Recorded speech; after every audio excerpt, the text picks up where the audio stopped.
Bonjour. Comment vas-tu? Ça va. Qu'est-ce que tu fais là? Je discute avec mon demi-frère qui habite à Paris. Il est déjà au courant que tu sors. En fin de matinée, on se voit là et puis tu pourras sortir. L'hôpital couple-enfant est un hôpital qui accueille les couples, les femmes, les nouveau-nés, les enfants et adolescents.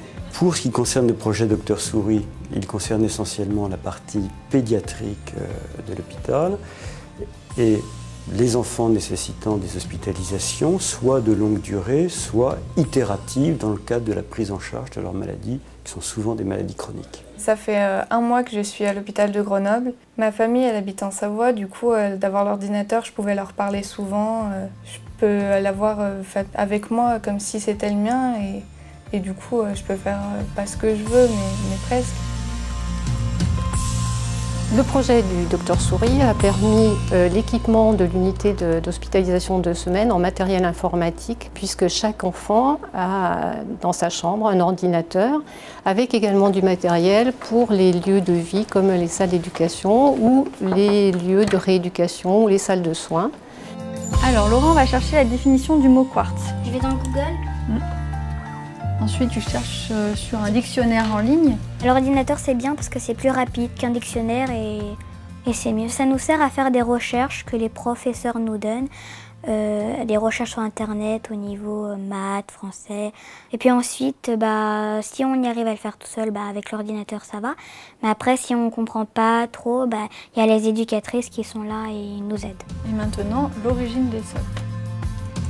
Tu peux peut-être regarder sur le portail du site Dr Souris si tu trouves un article en lien avec ton cours. Le travail éducatif par l'informatique, ça passe notamment dans l'apprentissage pour faire des recherches sur Internet, ce qui peut les aider quand ils font leurs devoirs. Et aussi, pour certains enfants, ça peut être à travers de jeux éducatifs, comme par exemple des jeux qui apprennent à compter, à lire, écrire, ou même des jeux ludiques pour les plus jeunes. Après, géodiagnostic. Géodynamique externe, vas-y. Ça les aide à tenir parce que sur le plan moral, c'est important d'être en contact avec leurs proches et de rester en lien avec notamment la vie familiale et la vie des copains à l'école, de ce qui se passe en classe, etc. Donc ça, c'est des ordinateurs portables que nous met à disposition une association, Dr Souris, qui nous fournit des ordinateurs, des souris, des webcams et des casques.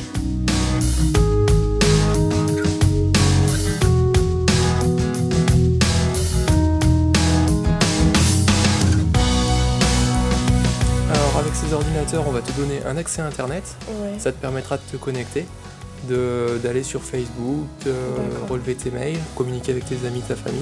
Tu peux faire des jeux, voir des films. Tu peux faire un petit peu tout ce que tu veux. S'il y a quelque chose que tu veux faire, tu demandes. Lucie valide si tu as le droit de le faire et moi je te le mets en place. D'accord. À l'hôpital, on s'ennuie. Puis le soir, jusqu'à 21 h, on a le droit d'aller sur l'ordinateur pour tenir au courant nos proches, tout ça, de ce qui se passe. Par exemple, j'ai fait une scintigraphie hier, je me suis tout de suite connectée sur Facebook en rentrant et je leur ai dit ce qui s'est passé, quoi. Ils me racontent ce qui se passe au lycée, au collège, s'ils ont des problèmes, on parle. Et si t'avais pas d'ordinateur? Voilà, on ferait pas grand-chose en fait. On pourrait pas parler avec tout le monde, parce qu'il y en a, ils ont pas de portable par exemple. Et du coup, on pourrait pas leur parler.